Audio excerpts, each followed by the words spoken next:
The internet is buzzing after Erika Kirk's latest comments about Senator J.D. Vance left fans stunned and political circles scrambling to interpret her words. Known for her calm composure and measured tone, Erika surprised everyone during a recent interview. When she broke her silence on her long-rumored connection with the rising conservative star, what began as a routine conversation about leadership and legacy quickly turned into a headline-making moment when Erika hinted at private tensions, mutual respect, and a past that might be more complicated than anyone realized. Within hours, clips of the exchange flooded social media. Some viewers praised her for being refreshingly honest, while others accused her of overstepping boundaries and stirring political drama at a sensitive time. J.D. Vance, who has kept his personal relationships guarded, has yet to respond publicly, but his silence has only intensified speculation. Was Erika speaking from admiration, frustration, or something deeper? Her words delivered with the precision of someone who knows their impact have reignited old rumors about alliances, rivalries, and backroom conversations that shaped both of their careers. Commentators across the spectrum are calling this the most unexpected crossover of the year, while fans wonder what really lies beneath her poised exterior. One thing is certain: when Erika Kirk decides to speak, she doesn't waste words. And this time, she set off a chain reaction that could shift more than just public opinion. When Erika Kirk sat down for what was supposed to be another polished interview about her advocacy work and leadership journey, no one expected her to ignite a conversation that would dominate headlines for days. Known for her grace, discipline, and refusal to engage in public feuds, Erika stunned both fans and critics with her candid remarks about Senator J.D. Vance, remarks that many interpreted as unusually personal. Within minutes of the interview airing, clips were circulating across every social platform. What she said wasn't loud or angry, but it was enough to send shockwaves through political and entertainment spaces alike. For context, Erika and J.D. Vance have crossed paths for years. Both are figures who bridge politics, media, and faith communities. And both have built reputations for being articulate, strategic, and unapologetically conservative. Their shared presence at high-profile events had always drawn attention, but it was mostly speculation until now. In this latest interview, Erika's words seemed to confirm that her history with Vance was deeper than anyone realized. She didn't name details or tell stories, but she said enough to stir curiosity. "I've learned that alignment doesn't always mean trust," she told the host with a measured smile. "Sometimes the people who seem most supportive are the ones testing how far you'll bend." The statement seemed harmless at first, but the tone and the subtle emphasis she placed on certain words immediately sparked online debate. Viewers began analyzing every syllable. Was she talking about J.D. Vance? Was there tension? Admiration? Regret? Within hours, the comment section turned into a battleground. Fans of Erika defended her right to speak her truth. Supporters of Vance accused her of taking an unnecessary shot at a sitting senator. And journalists started asking, what exactly happened between them? In the hours that followed, several clips resurfaced from past interviews where Erika had praised J.D. Vance's work ethic and intellect. In one, she called him a voice that balances conviction with compassion. In another, she said, "We don't always agree, but we share the same heart for the future of this country." Those words, once seen as respectful, suddenly took on new meaning. Paired with her recent remarks, they painted a portrait of two ambitious figures whose professional alignment might have masked private friction. According to people close to both, their relationship, whether personal, political, or simply professional, has always been complex. They met years ago at a leadership summit, long before Vance's rise in Washington.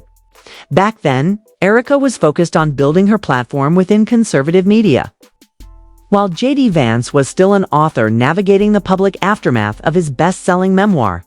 Sources described their early interactions as respectful and warm, built on shared values and a mutual appreciation for hard work. But as both their profiles grew, so did the pressure, and what began as a collaborative dynamic may have evolved into rivalry. Erika's interview comments, seemed to hint at exactly that, an unspoken competition behind the curtain of camaraderie. When the host asked if she believed today's political leaders were genuinely collaborative, Erika paused before answering. "Collaboration is real until power gets involved," she said softly. "Then everyone starts pretending." The audience could feel the weight of her words. It was poised, diplomatic, but unmistakably pointed. Within seconds, her expression, calm yet restrained, went viral. JD Vance, known for his sharp political instincts, stayed silent. His team refused to issue any comment, even as reporters camped outside his offices. That silence only deepened speculation. Some believed Erika had referenced a private disagreement over policy or leadership values. Others suggested it was personal, perhaps disappointment in how their friendship changed after fame and politics got in the way. Whatever the truth, Erika had successfully stirred the public imagination. What made the moment more dramatic was how deliberate she seemed in delivering her message. Erika Kirk isn't someone who speaks impulsively. Every sentence she utters in interviews is measured, intentional, and layered with subtext. Those who know her say she's a master communicator, someone who can express emotion without ever losing control. So when she spoke about trust being tested, fans understood she wasn't being careless. She was making a statement. Behind the scenes, insiders described her mood as calm but firm. "She knew exactly what she was saying," said one acquaintance. "She's not messy. She's strategic." She wanted to address the tension without naming names.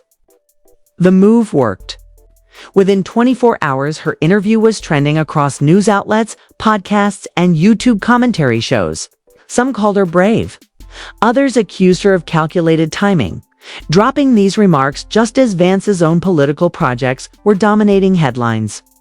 Meanwhile, Erika's followers flooded her social media with encouragement. Comments like "You spoke truth with grace," and "You handled that like a queen" filled her feeds. Yet there were also critics who saw her words as opportunistic. "She knows what she's doing." One post read, "You don't drop hints like that unless you want the internet to run with." What truly amplified the controversy was how journalists connected her comments to recent events involving the Kirk family and the broader conservative network. Rumors of political reshuffling and behind-the-scenes disagreements had been circulating for weeks. Some insiders suggested that Erika and Vance had been on opposite sides of a decision involving shared partners or organizations. If true, her remarks might have been less personal and more about loyalty, an indirect way of expressing disappointment in someone she once supported. Still, the public didn't see strategy. They saw drama. Clips of Erika's poised face filled TikTok and Instagram reels, with captions like, "This is how you throw shade elegantly," and "Erika just said everything without saying it."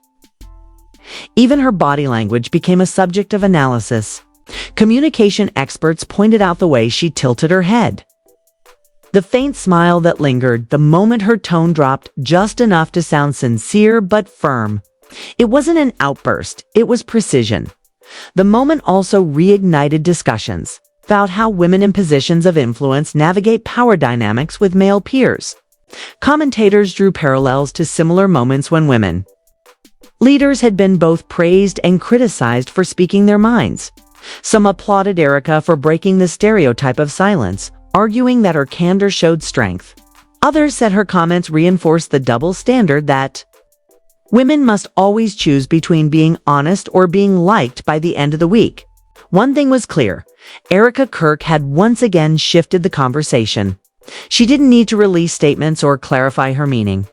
The mystery surrounding her words only deepened her allure. Whether the tension between her and JD Vance was professional, ideological, or simply misinterpreted, she had reclaimed the narrative. The audience wasn't talking about what she didn't say. They were mesmerized by what she might have meant. And that's exactly how Erika operates. She doesn't play defense. She redefines the battlefield. Her calm, her restraint, and her mastery of timing have become her greatest weapons.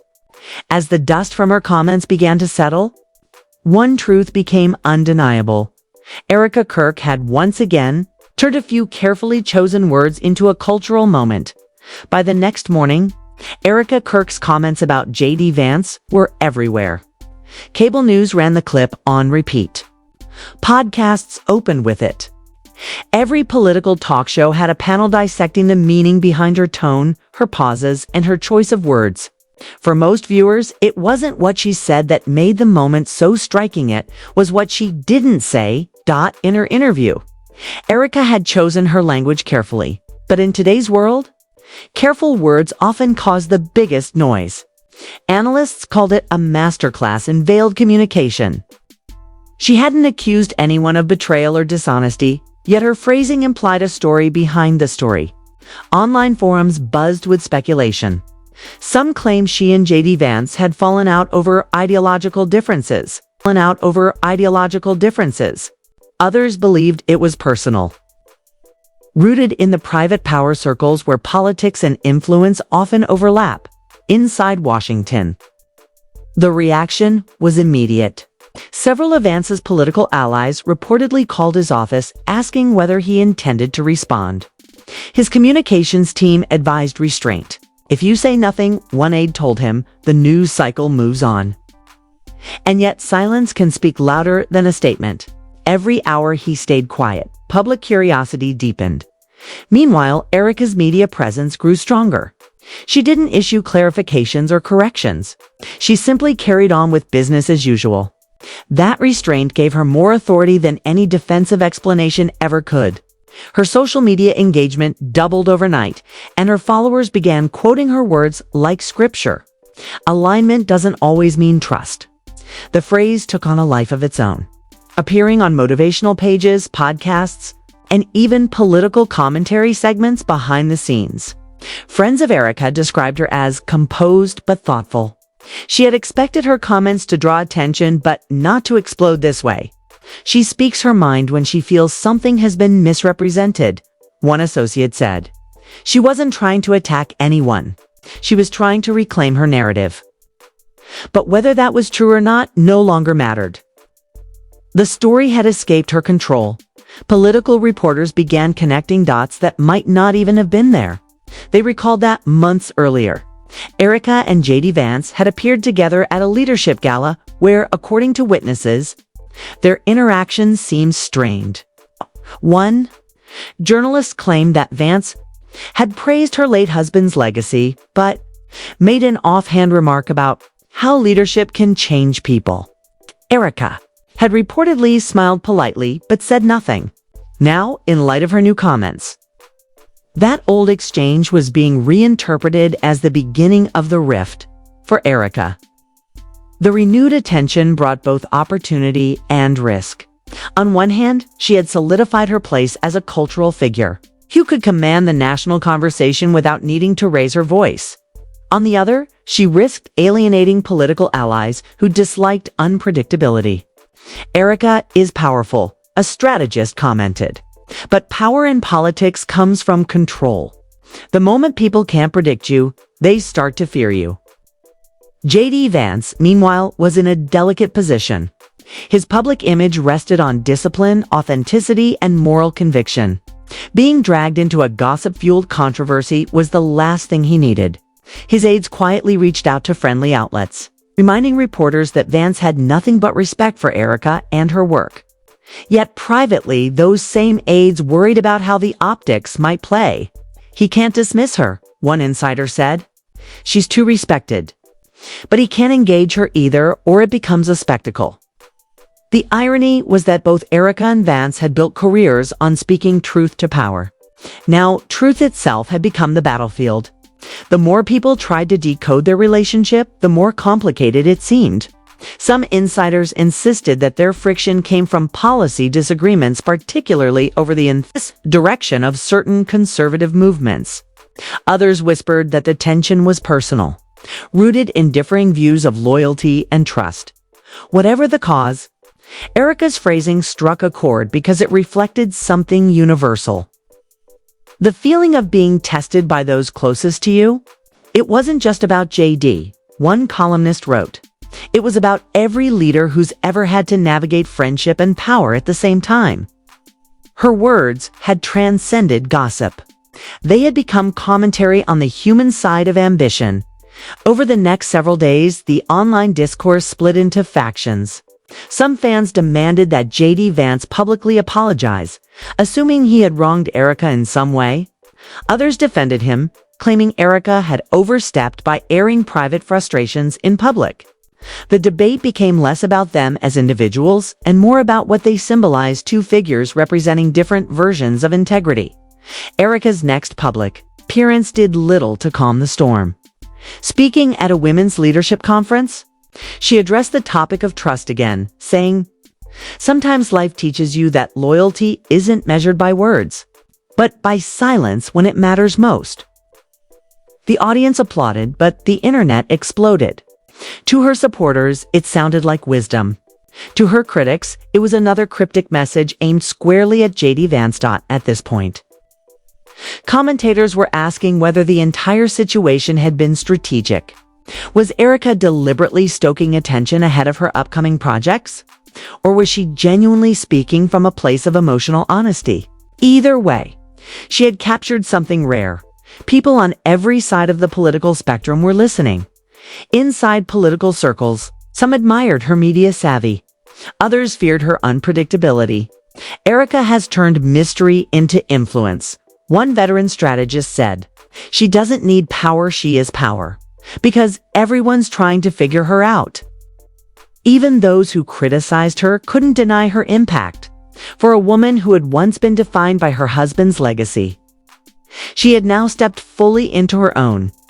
As for J.D. Vance, his silence began to feel less like strategy and more like surrender. After nearly 2 weeks, he finally addressed the controversy in a brief statement during a town hall. "I have immense respect for Erika Kirk," he said. "She's a strong person doing meaningful work. There's no bad blood." The words were polite, but his expression suggested unease. It was a careful attempt at closure, but the public wasn't buying it. The debate only grew louder. Analysts noted how both parties had maintained dignity, while the world projected chaos around them. "This wasn't a feud," one journalist observed. "It was a collision of philosophies to people who believe in truth, just in different ways." That framing turned the controversy into something larger than gossip. It became a discussion about communication, leadership, and the fine line between transparency and discretion. By the end of that week, Erika Kirk's reputation had reached a new level of intrigue. She had managed to turn controversy into credibility, whether intentionally or not. She reminded the public that silence and subtlety can command more power than outrage ever could. Her ability to hold the room and hold her tongue had become her greatest advantage for J.D. Vance. The incident served as a lesson in perception. Even without saying a word, his name had been tied to someone else's narrative, proving how quickly stories can spiral in the modern media age. Both of them walked away with scars, but also with renewed visibility as the headlines began to fade. One truth stood out. Erika Kirk had mastered the art of controlled chaos. What she said was small. What it meant was enormous. And while J.D. Vance might wish the moment had never happened, the world was already waiting to see what Erika would say next. By the time the media frenzy began to cool, Erika Kirk's name had already become shorthand for power, precision, and mystery. What started as a simple remark in a measured interview had grown into a national conversation about trust, loyalty, and authenticity among leaders. Her words about J.D. Vance had done something that few in politics could manage.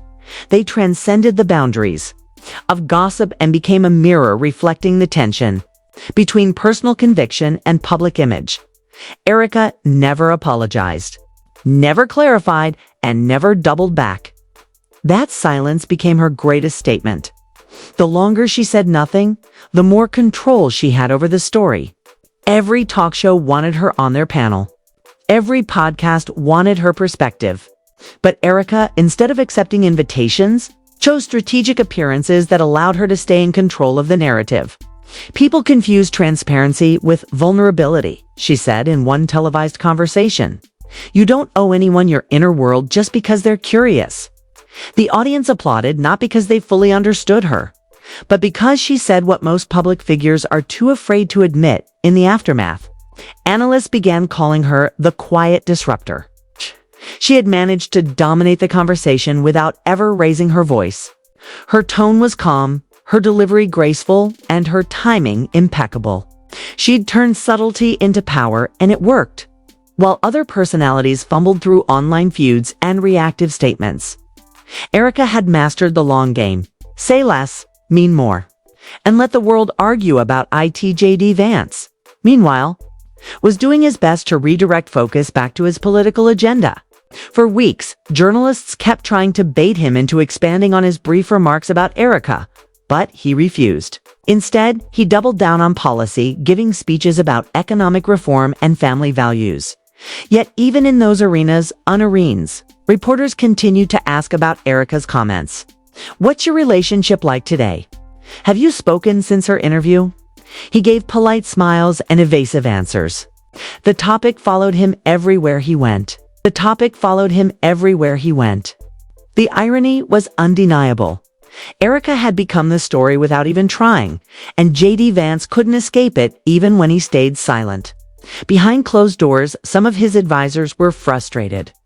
This shouldn't have been a problem, one strategist told colleagues. But her silence keeps making him look defensive.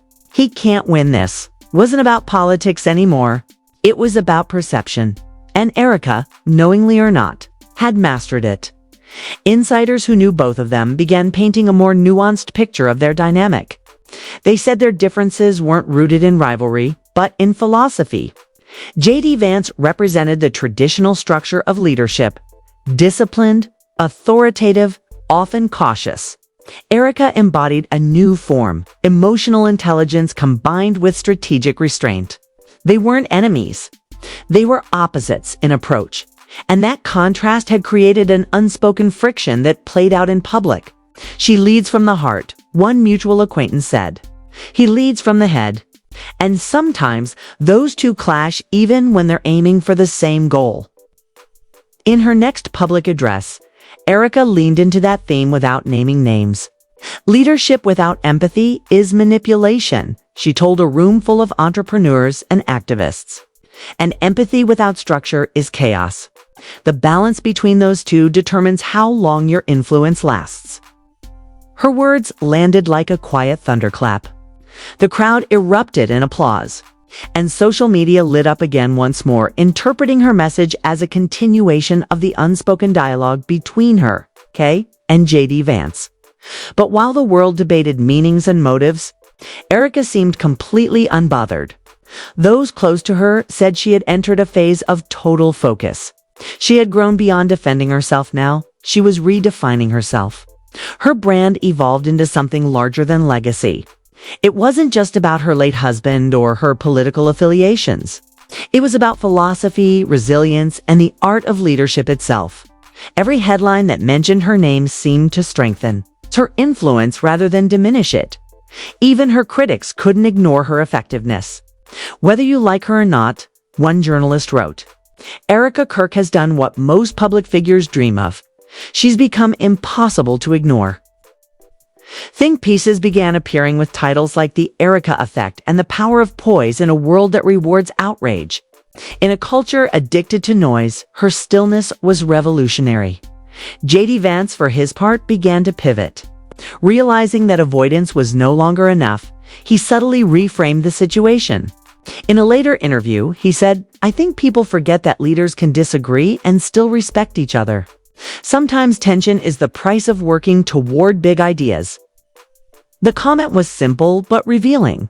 It diffused a sense of hostility while acknowledging the undercurrent of respect between them. Some took it as an olive branch. Others saw it as an attempt to reclaim his footing. Either way, it worked. The tone of the public conversation shifted. For Erika, though, it was never about personal vindication. In private conversations with close friends, she reportedly reflected on how the whole ordeal had taught her something valuable about power. You learn who you are when people twist your words, she said. If you stay calm through that, you're unshakable. Those who heard her speak about the experience said she viewed it as a lesson in endurance rather than betrayal. She had been misunderstood, misinterpreted, and magnified, but she had remained true to her rhythm. The larger message she embodied resonated beyond politics or gossip. Her poise became a case study in leadership communication. Analysts in corporate and political consulting circles began referencing her interviews and discussions about crisis management and brand control. They called her approach the balance between transparency and mystique. She had demonstrated that in the modern media landscape, overexposure can be a liability and restraint can be the most powerful form of engagement. By the end of the season, the story that had begun with a single comment had transformed into a lesson for an entire generation of public figures. Erika Kirk wasn't the woman who made a controversial statement about J.D. Vance anymore. She was the woman who taught the public what grace under pressure really looks like. The moment had tested her, and she had turned that test into testimony.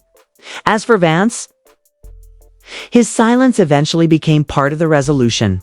With time, the tension faded into memory, two professionals who once shared a parallel path, now walking their separate lanes, each stronger for it.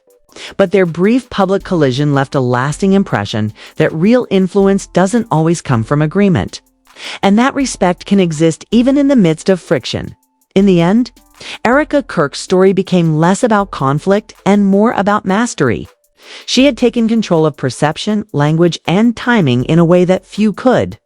Her quiet strength had outlasted outrage. Her stillness had silenced speculation. And through it all, she had proven something rare in the modern era of instant reactions. That patience is power. When future historians look back on the moment she spoke those words, alignment doesn't always mean trust. They'll see it not as a controversy, but as the beginning of a new kind of leadership language, one where confidence doesn't roar, it resonates. One where influence doesn't demand attention, it commands it. And one where the loudest voice in the room can still be the calmest. Erika Kirk's words about J.D. Vance may have started as a passing comment, but what they revealed was something much bigger. The quiet power of intentional speech in a world obsessed with noise. In an era where every headline demands reaction, she reminded everyone that silence can be strategy and composure can be its own form of confrontation. Her story is more than a viral moment. It's a blueprint for influence built on patience, timing, and unshakable confidence. What made this saga unforgettable wasn't the tension between two public figures. It was how Erika turned controversy into control. She didn't shout, defend, or explain. She let the world talk while she kept her focus, proving that true authority doesn't need validation. Her calm under pressure transformed speculation into fascination, and fascination into lasting respect. That's what makes her story resonate far beyond politics or gossip. It's a lesson in mastering perception, instead of chasing approval. So take the message with you. You don't have to react to every challenge or prove every point. Sometimes your silence speaks more truth than an argument ever could. Whether you're in leadership, love, or life itself, remember, strength isn't about being the loudest, it's about knowing when to let your presence do the talking. Erika didn't just survive the moment, she defined it. And in doing so, she left the world a reminder. Power handled with grace never fades. With grace never fades.